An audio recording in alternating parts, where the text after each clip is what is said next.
This story is titled, My Mother Sold All My Precious Belongings While I Was on Holiday in Europe to Spend the Money on My Stepsister, so I made sure she'd never cross me again. Hey everyone, my name is Dylan, and I'm 28 years old. I never thought I'd be posting something like this, but here we are. FML, I guess. This isn't just a story about how my family sold my house without telling me. That's just the finale of their greatest hits album of screwing me over throughout my entire life. My childhood was one long, painful lesson in how little I actually mattered in my family's hierarchy. Compared to my sister Bella, who's 25, I might as well have been invisible. From the very first day I can remember, the family dynamic was crystal clear and brutally consistent. Bella was the golden child who could literally do no wrong, no matter what she did or how badly she messed up. I was the workhorse who existed solely to make her life easier and more comfortable. Spoiler alert, absolutely nothing has changed over the years except for the dollar amounts involved in their schemes. The pattern started early and never let up. When I was 9 years old, my parents finally got me a skateboard for my birthday after I had been begging them for months to get me one. It wasn't anything fancy or expensive, just a regular kid's skateboard that any normal 9-year-old would be thrilled to have. I managed to ride it exactly twice before Bella decided she wanted it for herself. Despite already having her own scooter that was significantly nicer than my skateboard, she threw an absolutely epic screaming fit that lasted for hours, complete with tears, accusations, and dramatic declarations about how unfair her life was. My parents' brilliant solution to this manufactured crisis was simple. They took my birthday present away from me and gave it directly to her. Their explanation still rings in my ears decades later. She's younger and needs more attention right now. You're the big brother, so you should understand and be mature about this. I got absolutely nothing to replace the skateboard they had just taken away. That was the very first time I remember feeling that sick, twisted knot forming in my stomach, when the reality hit me about where I actually stood in our family hierarchy. It was a lesson I would learn over and over again for the next 2 decades. By the time I reached 13, the academic double standard in our household had become absolutely ridiculous. I was consistently getting straight A's across all my classes, working my ass off to maintain perfect grades because I thought that might finally earn me some recognition or praise from my parents. Meanwhile, Bella was barely scraping by with passing grades, struggling with even the most basic coursework and showing zero interest in actually trying to improve. When I brought home my report card filled with A's, I got a quick, dismissive nod from my parents before they moved on to more important things. But when Bella managed to drag home C's and D's, suddenly my parents transformed into understanding educational philosophers. She's just too creative for standardized education, they would explain to anyone who would listen. The traditional system doesn't understand special minds like hers. She thinks differently, and that's actually a gift. The disparity in how they handled our academic needs was staggering. My parents hired expensive private tutors for Bella to help her with subjects she was failing, spending hundreds of dollars every month on specialized help. Meanwhile, when I asked for assistance with advanced placement courses or particularly challenging assignments, they told me to figure out my homework on my own because I was naturally smart and didn't need the extra help. The most brutal and unforgettable example of their favoritism came when I was 18 years old. I had been working double shifts at a local electronics store for months, dealing with difficult customers and processing returns for hours on end. Every single penny I earned went into my savings account because I was determined to buy myself a gaming laptop that I desperately needed for college applications and coursework. After countless hours of work and careful budgeting, I had finally saved up $400. Not exactly a fortune, but it represented months of sacrifice and dedication. The day after I finally purchased the laptop I had worked so hard for, I came home from school to find Bella casually using my brand new computer like it belonged to her. When I protested and demanded to know what she was doing with my property, my dad actually shoved me hard against the wall and told me to stop being such a goddamn selfish piece of shit. The physical aggression caught me completely off guard, but the reasoning behind it was even more infuriating. Apparently, Bella had managed to spill energy drink all over her MacBook, completely destroying it.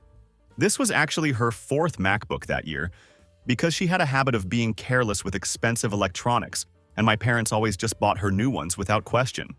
But this time, instead of immediately purchasing her a 5th replacement, my parents had decided that the only logical solution was to simply give her my laptop instead.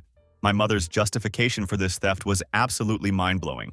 College is still years away for you, Dylan, so you don't really need it right now. But Bella needs a laptop for her streaming activities immediately. and we can't just leave her without one.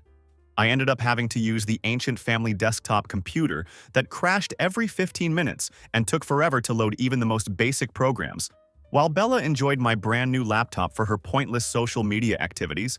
You want to know just how manipulative and calculating Bella could be?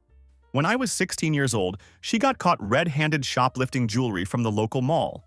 Instead of accepting responsibility for her actions and taking whatever punishment she deserved, she immediately crafted an elaborate lie to shift the blame onto me. She told my parents that I had pressured her into stealing the jewelry and that I had also stolen stuff myself but just hadn't gotten caught yet. This was complete and utter bullshit.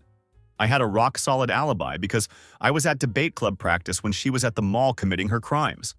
I had witnesses, a clear timeline, and absolutely no connection to her shoplifting adventure. But somehow, none of that mattered to my parents. Guess who ended up getting grounded for an entire month? Me, of course. When I tried to defend myself and present the obvious evidence that I couldn't possibly have been involved, my mother immediately started crying about how I was tearing our family apart with my lies and accusations. My father escalated things even further by threatening to take away my college fund entirely if I didn't stop trying to throw my sister under the bus. So I did what I always did in these situations. I sat there in silence and took the blame for something I had absolutely nothing to do with. The most infuriating part was watching Bella smirk at me behind our parents' backs throughout this entire ordeal. She knew exactly what she was doing and was clearly enjoying every second of watching me get punished for her crime.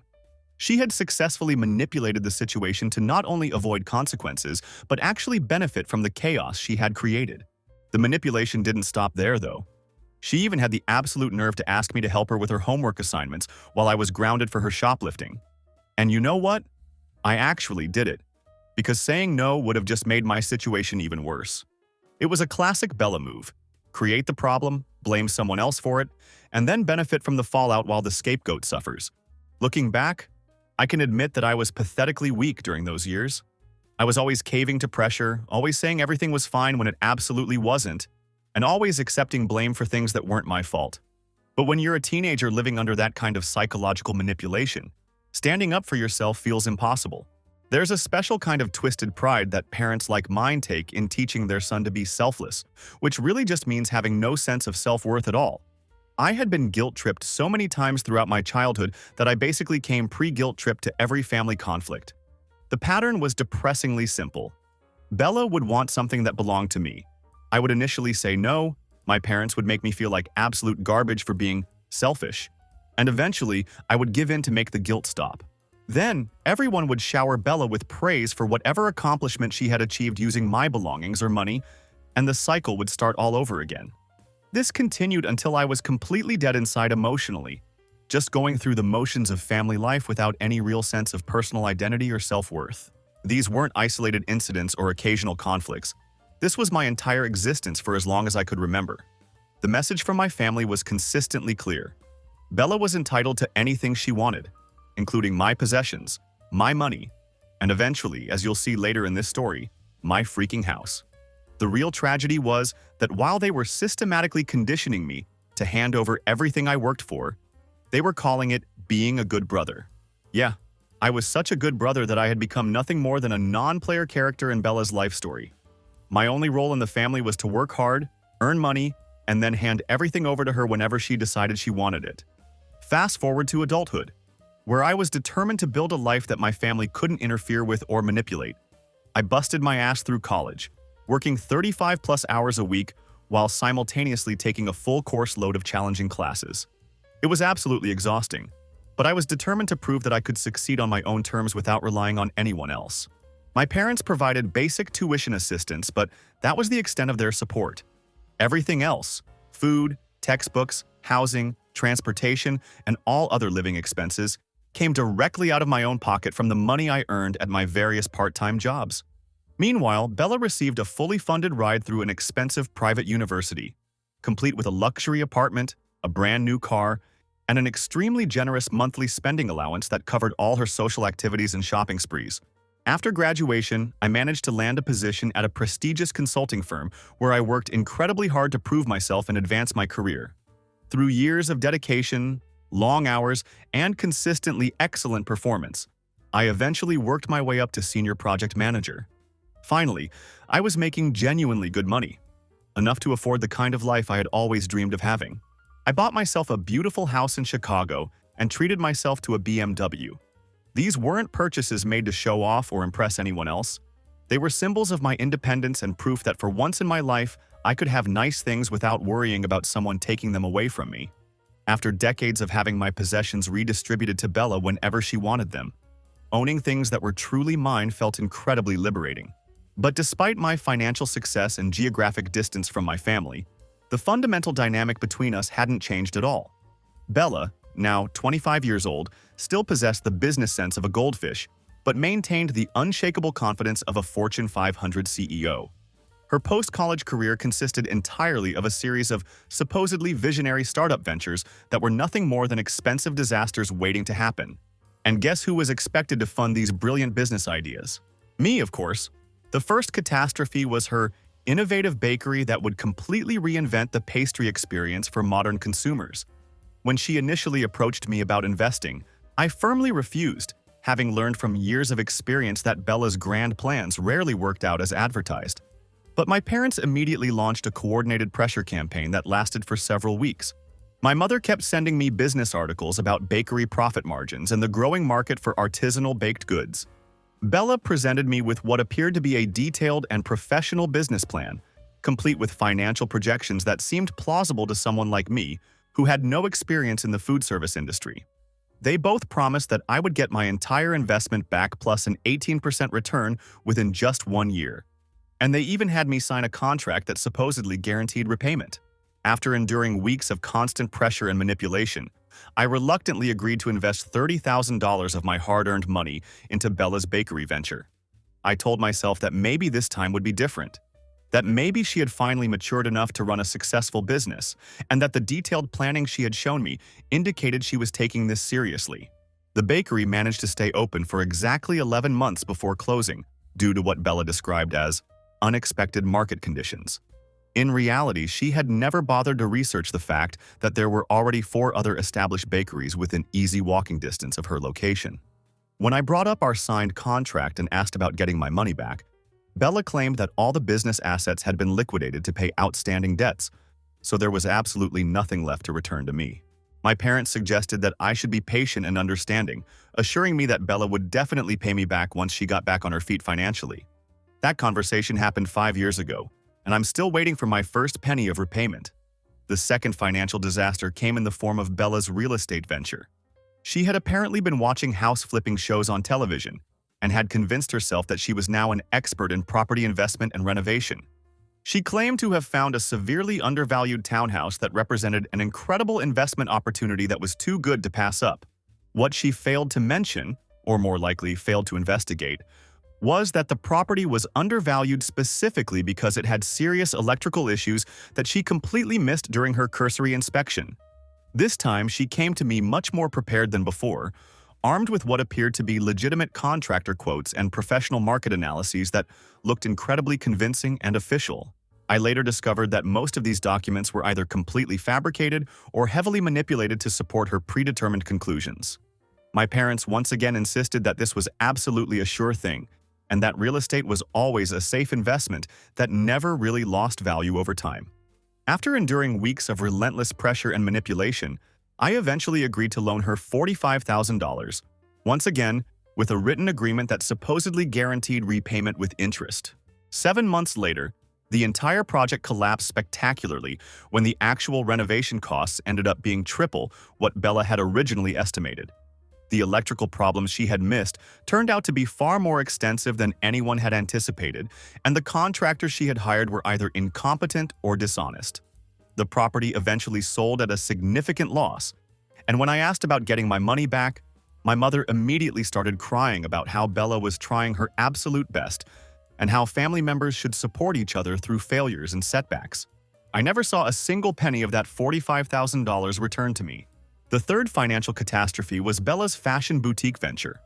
By this point, I was absolutely and firmly against funding any more of Bella's entrepreneurial dreams, having learned from painful experience that these ventures always ended the same way, with me losing money and her making excuses. But my mother decided to escalate her manipulation tactics to a completely new level. She stopped taking my phone calls entirely, and then started sending me photographs of herself looking thin, exhausted, and generally unwell. My father called me to explain that she wasn't sleeping at night because she was so worried about Bella's future prospects and financial stability. The emotional manipulation reached its peak when my mother ended up in the hospital for what they claimed was stress-induced exhaustion directly caused by her worry over Bella's situation. I felt so incredibly guilty about my mother's condition that I finally agreed to loan, not give, but loan, Bella $25,000 for initial inventory for her boutique. This time, I insisted on a strict repayment schedule with specific dates and amounts, thinking that maybe the structure would force her to take the financial obligation seriously. The boutique managed to open successfully and struggled along for a few months before closing permanently. Bella's explanation for the failure was that she couldn't handle what she described as the crushing boredom of retail work. The very next week after closing the store, she posted Instagram photos from a weekend vacation trip to Las Vegas, clearly funded by what I'm absolutely certain was the last of my investment money. When I approached her about beginning the repayment schedule we had agreed upon, she actually acted offended and insulted that I would nickel and dime her while she was dealing with what she dramatically described as the trauma of business failure. Through all of these financial disasters, Bella consistently treated me like I was nothing more than her personal ATM machine. There were never any genuine thank yous, no recognition of the sacrifices I was making for her dreams, and certainly no appreciation for the trust I was placing in her. Instead, I got eye rolls whenever I asked about repayment timelines, and snarky comments about how I didn't understand her vision or appreciate her entrepreneurial spirit. My parents backed her completely at every single turn, consistently gaslighting me into thinking that I was somehow the problem for expecting basic accountability and financial responsibility from a grown adult. 8 months ago, my consulting firm made a major strategic decision to expand their operations into the Canadian market. As one of their top-performing senior project managers with a solid track record of successful implementations, I was selected as the lucky candidate to spearhead the establishment of their new operation in Vancouver. To be completely honest, I didn't really have much choice in the matter. You simply don't say no to these kinds of high-profile assignments if you want to keep climbing the corporate ladder and advancing your career.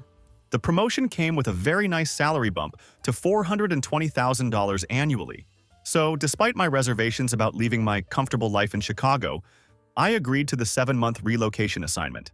I figured it would be a good opportunity to prove myself at an even higher level and potentially open doors for future advancement opportunities. The work in Vancouver turned out to be absolutely brutal.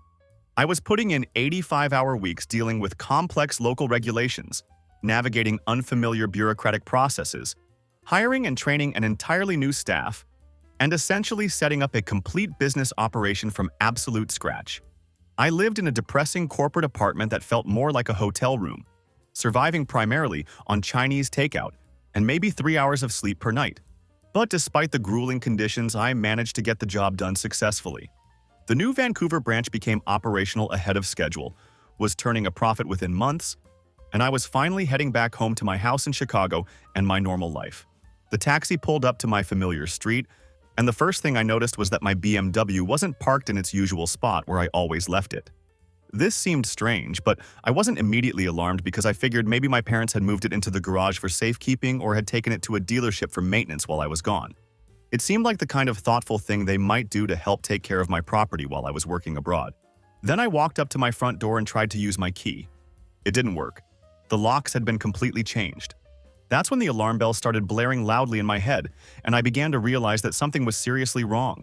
I knocked on the door, and a woman I had never seen before in my life answered. She gave me that particularly irritated look that people reserve for unexpected visitors who are clearly bothering them. "Who the hell are you?" she asked with obvious annoyance. "This is my house," I stated as clearly and flatly as possible, still trying to process what was happening. "What the fuck, sweetheart? We've owned this house for almost 6 months now," she replied with a mixture of confusion and condescension. "You've got the wrong address, buddy." 6 months. I had only been gone for 7 months total, which meant this sale had happened just weeks after I left for Canada. I wasn't hallucinating or confused about the location. My GPS confirmed that I was definitely at the correct address. This was absolutely, unquestionably, my house. After a brief but heated argument on my own doorstep, she finally brought out the official deed to prove her point. The document clearly showed her name in the space where mine should have been. According to the paperwork, the sale had been finalized just a few weeks after I had departed for my assignment in Vancouver. In that exact moment, everything crystallized with perfect, horrible clarity. I suddenly understood the real meaning behind all those weekly phone calls from my parents, asking exactly when I would be returning home. I remembered my mother's unusually sweet and caring tone during our conversation just yesterday. "Make sure to take care of yourself, Dylan. Is the work too stressful? Are you getting enough rest?" Not a single word had been mentioned about the fact that they had sold my house out from under me while I was working thousands of miles away. I stood there on what used to be my doorstep, feeling rage building inside me like pressure in a sealed container that was about to explode. This wasn't some kind of mistake or misunderstanding. This was deliberate, calculated, and premeditated. The realization hit me like a physical slap to the face. I didn't bother finishing the conversation with the new homeowner, who was clearly just an innocent party in all of this. I called another taxi and headed straight for my parents' house, thinking bitterly about how they still had a home to go to while I was suddenly homeless. I showed up at my parents' house without any warning or advance notice. The second they opened the front door, their facial expressions went from fake happiness to, "Oh shit, we're completely screwed" mode instantly. It was like watching a mask fall off in real time. "Dylan, what a surprise," my mom said, her voice unnaturally high and weird, in a way that immediately confirmed my worst suspicions. "We thought you were coming back next week."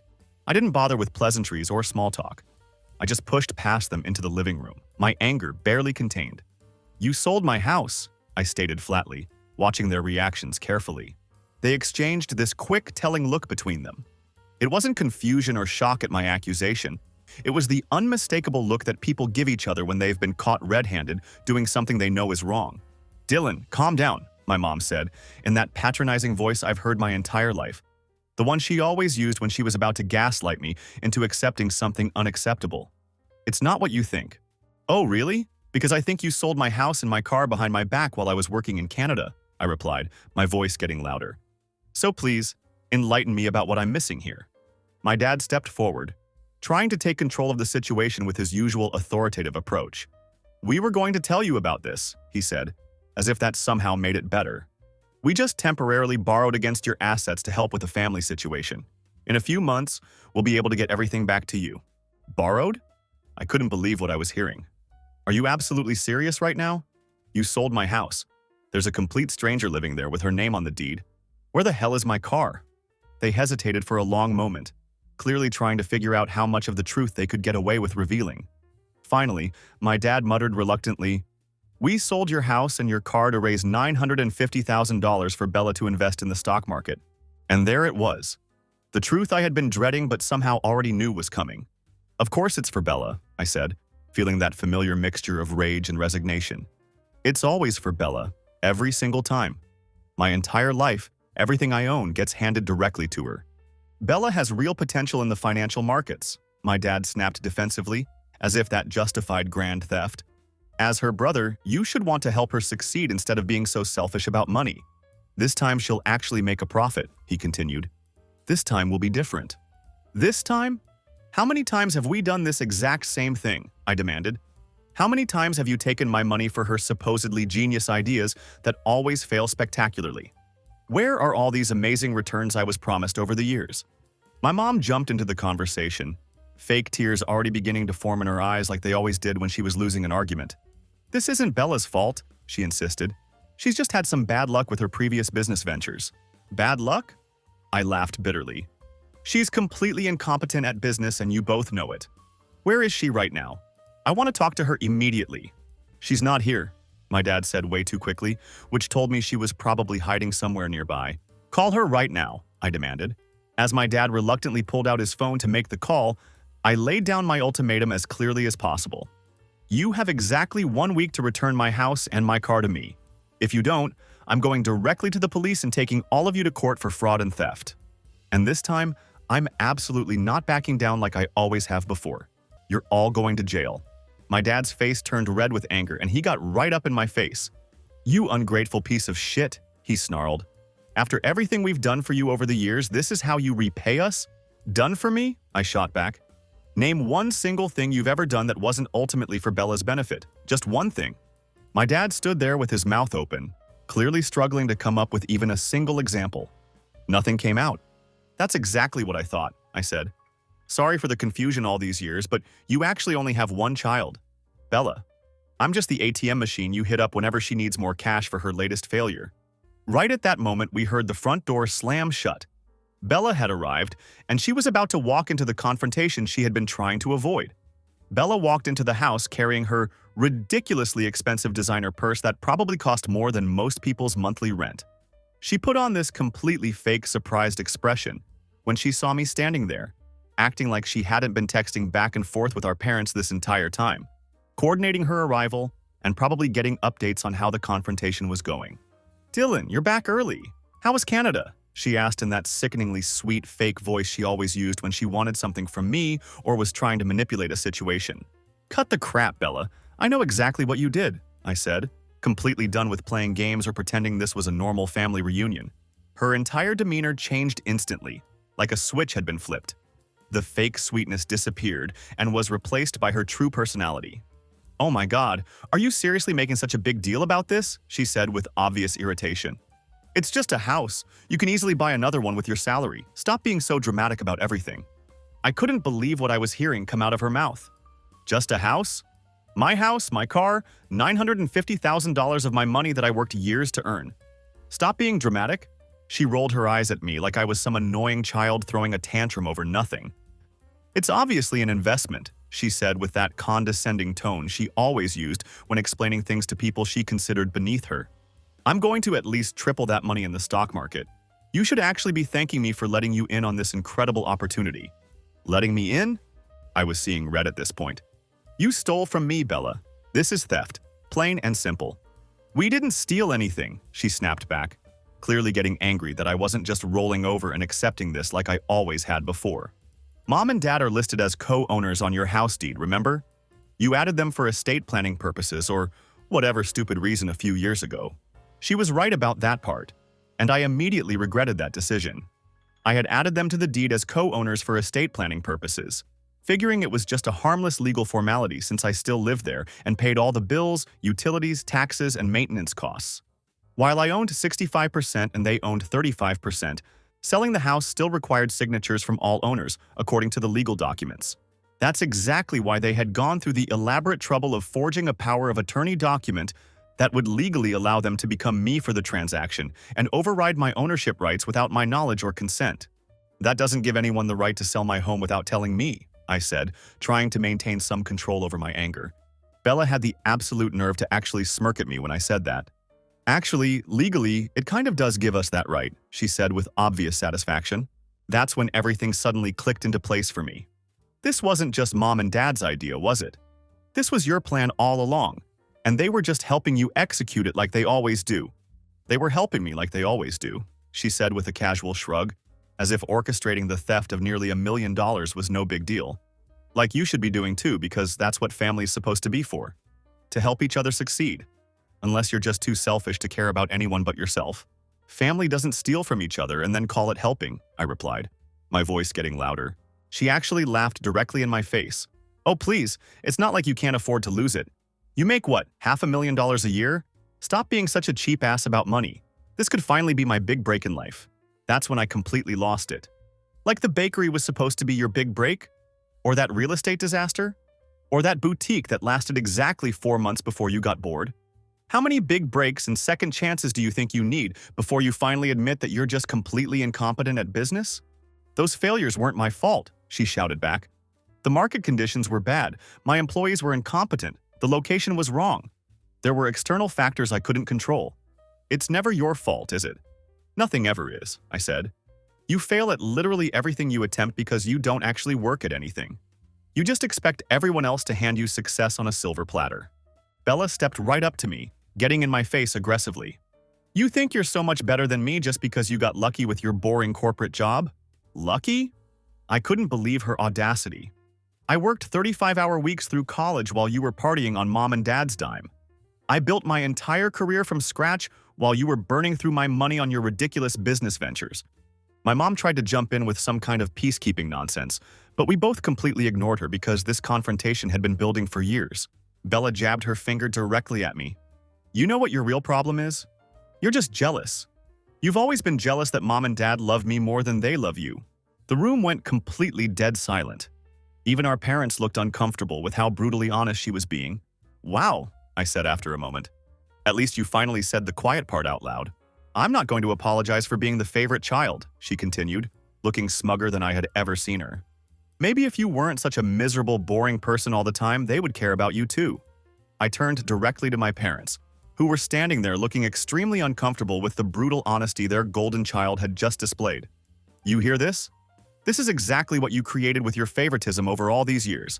Bella cut off whatever pathetic excuse my dad was about to offer. "Whatever. What are you actually going to do about any of this? Sue your own family?" She laughed like it was the funniest joke she had ever heard. "You don't have the balls to follow through on something like that." I stared her down with more determination than I had ever felt in my entire life. "Watch me." For just a split second, her smug expression faltered slightly. "You wouldn't actually do that," she said. But I could hear the first hint of uncertainty creeping into her voice. "You have exactly 1 week to return everything you stole from me, or I'm going directly to the police and filing both criminal and civil charges," I said, as clearly and firmly as possible. "And I promise you that orange jumpsuits are definitely not your color, Bella." She completely lost her mind at that point. "You ungrateful piece of shit. Who the hell do you think you are, threatening your own family? After everything we've done for you over the years. Name one single thing you've ever done for me, Bella." "Just one thing," I challenged her. She opened her mouth to respond, then closed it again, clearly unable to come up with even one example. Then she just started screaming at the top of her lungs. "Get the fuck out of this house right now." "Gladly," I replied. "1 week, that's all you get." As I walked toward the front door, I heard her telling our parents in that confident voice she always used when she was manipulating them, "Don't worry about him at all. He'll never actually go through with it. He's way too weak to sue his own family. He always has been." I slammed the door behind me on my way out, but her words followed me. She was absolutely convinced that I would back down like I always had before, that I would eventually cave to family pressure and guilt trips like I had done my entire life. That night, sitting alone in my depressing hotel room, I called Marcus, who was both my lawyer and one of the only real friends I had left. We had gone to law school together before I dropped out to pursue my consulting career, and he had been my go-to person for legal advice ever since I started making enough money to occasionally need professional guidance. I explained everything that had happened in excruciating detail: the house sale, the missing car, the confrontation with my family, and their complete lack of remorse or willingness to make things right. Marcus didn't interrupt me once during my explanation, just took careful notes and occasionally asked for clarification about specific details or timelines. After I finished telling him the whole story, Marcus explained that this situation wasn't just a family dispute or a civil disagreement about money. This was very likely criminal fraud on multiple levels. Even with their names listed as co-owners on the house deed, they legally couldn't sell the property without my signature as the majority owner. They knew this perfectly well, which is exactly why they had gone to the trouble of forging legal documents. When I mentioned the stack of papers they had presented to me at the airport before I left for Canada, Marcus's professional interest immediately piqued. He leaned forward and started asking very specific questions about the circumstances. "This is a classic fraud setup," he explained. "They deliberately waited until you were rushing to catch an international flight, when you would be distracted and pressed for time. Then they presented multiple, seemingly routine documents that they claimed were just for home maintenance and repairs, and buried the real power of attorney paperwork in the middle of the stack where you wouldn't notice it." I had to admit that I had barely skimmed through those documents, trusting my family completely like the naive idiot I was. I had assumed they were just routine paperwork related to house maintenance while I was away, and I was focused on getting to the airport on time for my flight. Marcus didn't waste any time once he understood the full scope of what had happened. That same night, he started digging deep into the legal aspects of the case.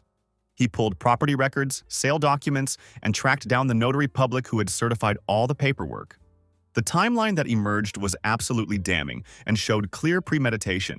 My house had been listed on the real estate market just 18 days after I left for Canada. The BMW had been sold to a dealer in Wisconsin exactly 4 weeks later. The money from both sales, totaling approximately $950,000, had been transferred directly into a brand new investment account that had been opened under Bella's name specifically for this purpose. My family hadn't even bothered trying to hide their tracks or cover up what they had done. They were probably assuming that I would never have the spine to investigate thoroughly, and that I would eventually just accept the loss and move on like I always had before when they took things from me. The most suspicious and legally problematic part of the entire scheme was the notarization process itself. Marcus discovered that the notary public involved, a guy named Rick Thompson, had 4 previous formal complaints filed against him for suspicious notarizations in just the past year alone. All 4 of those cases had involved family members supposedly authorizing sales of valuable property for relatives who were conveniently unable to attend the notarization sessions in person. 3 of those complaints had been mysteriously dropped without explanation, and 1 had been settled privately out of court. These were massive red flags that indicated Thompson had a history of participating in fraudulent document schemes. During the legal discovery process, Marcus subpoenaed Bella's complete phone records for the months leading up to and following my departure for Canada. What we found was absolutely shocking. The phone calls between her and this corrupt notary had started 3 weeks before I even left for my assignment. Not my parents making the calls, but Bella herself. She had personally found Thompson, arranged all the details of the fraudulent notarization, and coordinated the precise timing of everything.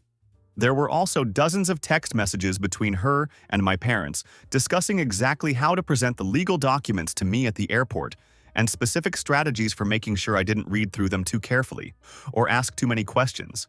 This wasn't some impulsive decision made in a moment of financial desperation, and it wasn't a desperate move by struggling parents trying to help their daughter.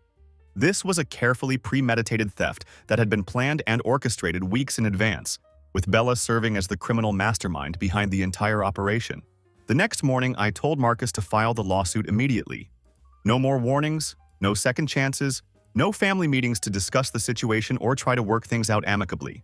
They had been given their opportunity to come clean and make things right during our confrontation at their house, and they had chosen to double down on their lies and threats instead. Marcus filed comprehensive criminal charges for fraud, forgery, and conspiracy, as well as civil charges demanding the return of my property plus additional damages for the harm they had caused. The legal papers were served to all 3 of them just 4 days later. My phone immediately blew up with calls.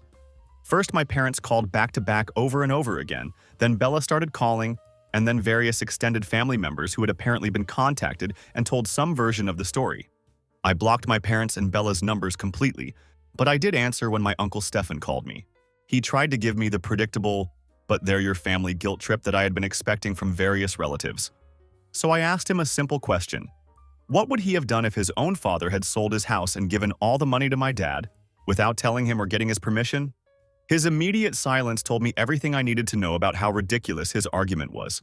I explained to him that my parents were apparently telling everyone that this was just a temporary loan situation, and that I was wildly overreacting about a simple family financial arrangement.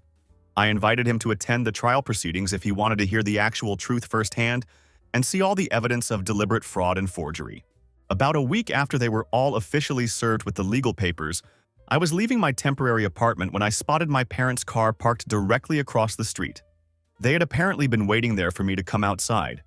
My mom immediately rushed out of the car crying dramatically, with my dad following close behind wearing that stern, "We need to have a serious talk" expression that he always used when he was about to lay down the law and tell me how things were going to be. Bella stayed in the back seat of the car, just watching the whole scene unfold like it was entertainment. I tried to walk past them to get to my rental car, but my dad grabbed my arm to stop me. His demeanor went from angry and authoritative to desperate and pleading as he told me that they could fix this entire situation without involving courts and lawyers. My mom was sobbing uncontrollably about family loyalty and how I was systematically destroying our entire family with my vindictive legal action. These were the exact same manipulation tactics they had used on me throughout my entire childhood and adult life. I pulled my arm away from my dad's grip and told them very clearly that the only way to fix this situation was to immediately return my house, my car, and all of my money, plus pay for my hotel expenses and legal fees that they had forced me to incur. My dad's facial expression changed instantly when he realized that I wasn't there to negotiate or compromise. He wasn't actually there to make things right or return what they had stolen. He was there specifically to pressure me into dropping the lawsuit and accepting the loss. When he finally understood that I wasn't going to back down this time, he started calling me ungrateful, selfish, and a complete disappointment to the family. It was the same greatest hits collection of insults he had been using on me for decades. That's when Bella finally decided to get out of the car and join the confrontation. She looked absolutely furious, not sad or apologetic in any way. She walked right up to me with a threatening expression and told me that they had found people who would be willing to testify in court that I had serious gambling problems and had specifically asked them to sell my assets to cover my debts. These were complete and total lies, but they were the kind of lies that could potentially complicate a court case and make the legal proceedings more difficult and expensive. She was smiling when she delivered this threat, clearly enjoying the power she thought she had over me. I just started laughing and told her to make absolutely sure that these supposed witnesses were ready to commit perjury under oath in a federal courthouse. Then I pointed directly at the security camera mounted above my apartment building entrance, which had been recording our entire conversation, including her explicit threat to manufacture false testimony. Her confident expression immediately disappeared when she realized what she had just done. I got in my rental car and left all three of them standing there on the sidewalk, probably trying to figure out how much more trouble they had just gotten themselves into. The next 3 months turned into a complete blur of depositions, evidence-gathering sessions, and complex legal maneuvers as we built our case. Marcus was absolutely ruthless in his approach, systematically tracking down every single document, every text message, and every call log that was even remotely related to the fraud. He was determined to build an airtight case that would leave no room for doubt about what had actually happened. He managed to find and interview the real estate agent who had listed my house for sale. Under questioning, she admitted that Bella had specifically told her that I was having serious financial problems and needed to sell the property quickly to cover debts. This was obviously a complete lie, designed to explain why the house was being sold so urgently and why I wasn't personally involved in the sale process. Marcus also got the car dealer in Wisconsin to confirm that my dad had presented what appeared to be a legitimate power of attorney document when he sold my BMW. The dealer admitted that he had thought it was slightly unusual for someone to sell a car on behalf of a relative who was supposedly out of the country, but the paperwork had appeared to be in order and properly notarized. Most damning of all, Marcus obtained detailed bank records that showed Bella had already lost $180,000 of my money on extremely risky stock market bets within just a few weeks of getting access to the funds. This completely contradicted her claims about being a savvy investor who was going to triple my money through her superior market knowledge. The trial date was originally set for 8 months after we filed the initial lawsuit. Normally, complex fraud trials like this one take even longer to get scheduled due to crowded court calendars. But with the clear evidence of forged documents and the fact that the notary was already being investigated by authorities for multiple other similar cases, Marcus managed to get our case moved up and prioritized. Those 8 months felt like an eternity, but they were actually considered lucky timing compared to most fraud cases that can drag on for years. The waiting was torture, but it gave us time to build an absolutely bulletproof case. 3 months after filing the lawsuit, we finally had our day in court. I sat with Marcus at the plaintiff's table, while my parents and Bella were positioned across the aisle with their expensive high-priced lawyer who probably charged $900 an hour for his services. All three of them looked way too confident for people who were facing serious criminal charges, which worried me for a moment. I spotted Uncle Stefan and several other family members sitting in the gallery section of the courtroom. This was perfect. They needed to see this entire show firsthand and hear all the evidence that my parents had been hiding from them. My parents' lawyer stood up first to deliver his opening statement. He was some slick guy in an expensive suit who clearly specialized in white-collar criminal defense. He started his presentation by arguing that my family had done absolutely nothing wrong, and that I had voluntarily signed a legitimate power of attorney document, giving them full legal control over my assets while I was out of the country. He even had the audacity to call me ungrateful and vindictive, suggesting that this was just a petty family dispute that had been blown completely out of proportion by my desire for revenge against people who had only been trying to help me manage my finances responsibly. Bella's separate lawyer tried his best to keep a straight face as he argued that she was merely a passive recipient of family financial planning decisions. He claimed that she had absolutely no idea how the legal documents had been handled and wasn't personally involved in any fraudulent activity. His argument was transparently weak, and you could tell that even he didn't believe what he was saying. The judge looked increasingly skeptical as the defense continued, but allowed him to finish his opening statement out of professional courtesy. Meanwhile, my family sat there in the defendant section looking smugger than I had ever seen them. My mom had put on that fake, devastated expression she always used when playing the victim role. My dad looked stern and self-righteous, like he always did when he was convinced he was morally superior to everyone around him. Bella wasn't even bothering to hide her smirk, clearly still convinced that she was going to get away with everything. Then Marcus stood up to deliver our opening statement, and he immediately dropped the first bomb that would destroy their entire defense strategy. Your Honor, on November 15, 2022, when the defendants claimed that my client signed a power of attorney document authorizing the sale of his property, Marcus began in a clear, confident voice. He was not even in the United States.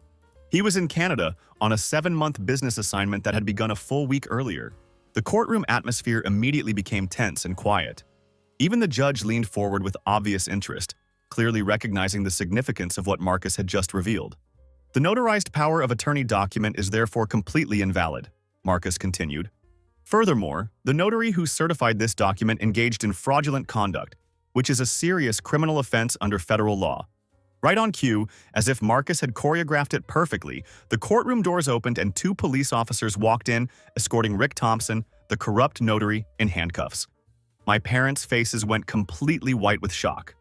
Bella's confident smirk disappeared instantly, replaced by a look of genuine panic for the first time since this whole ordeal began. Marcus explained to the courtroom that after we had filed our initial lawsuit, federal authorities had launched their own investigation and discovered that Thompson had accepted a $25,000 bribe directly from Bella to falsify the notarization, despite knowing full well that I was out of the country and could not have been present to sign the documents.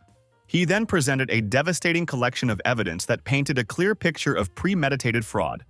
Bank records showed Bella's cash withdrawal of exactly $25,000 on the day before the fraudulent notarization took place.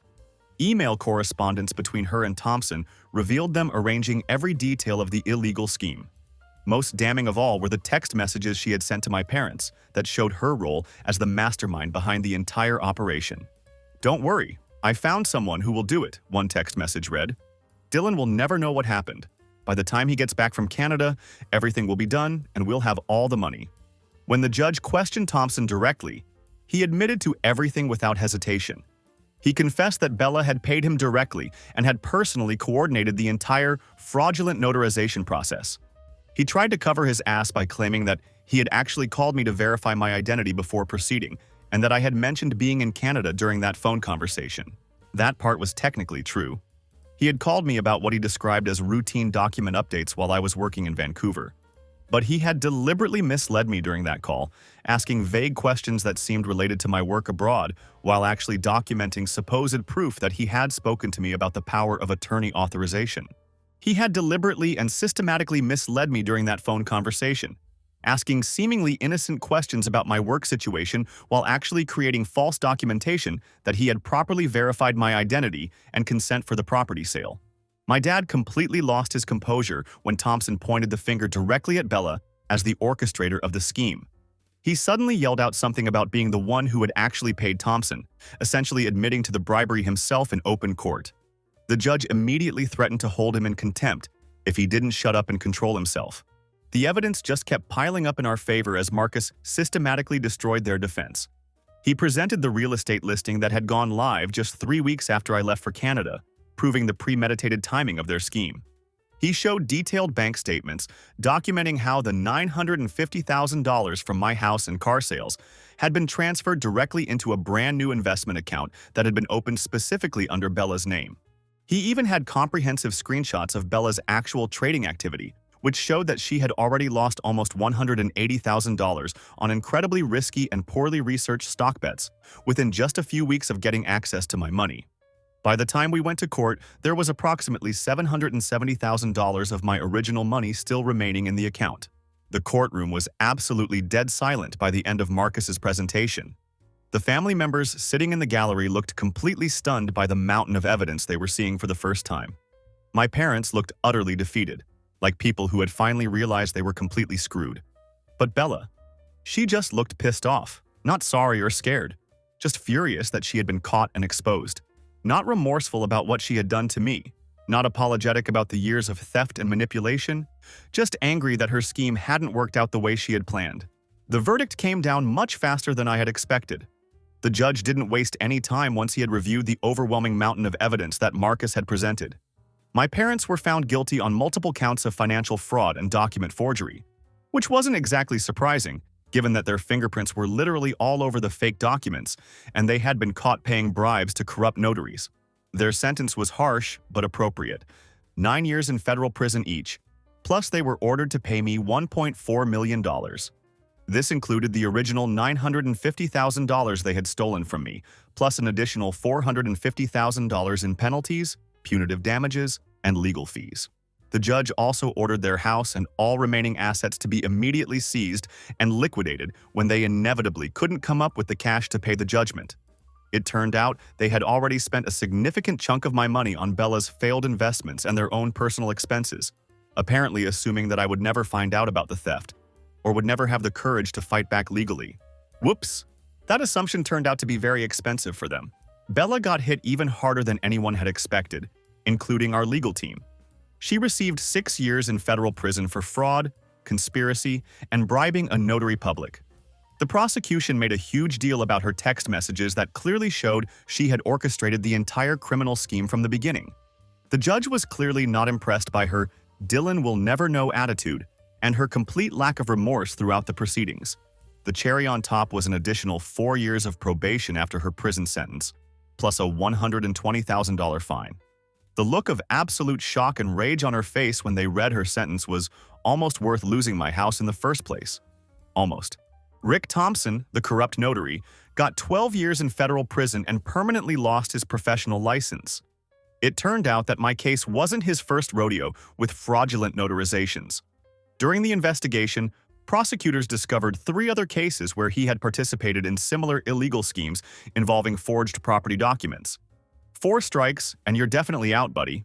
As they were being led out of the courtroom in handcuffs, my mom tried to deploy the guilt trip one final time. She turned to me with tears streaming down her face and asked if I was happy, now that I had completely destroyed our entire family. My dad just glared at me with pure hatred, clearly still convinced that he was the victim in this situation despite all the evidence to the contrary.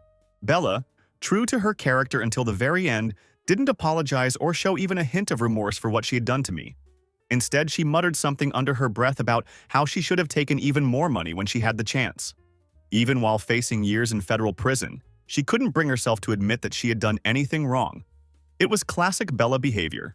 Always the victim, never responsible for the consequences of her own actions.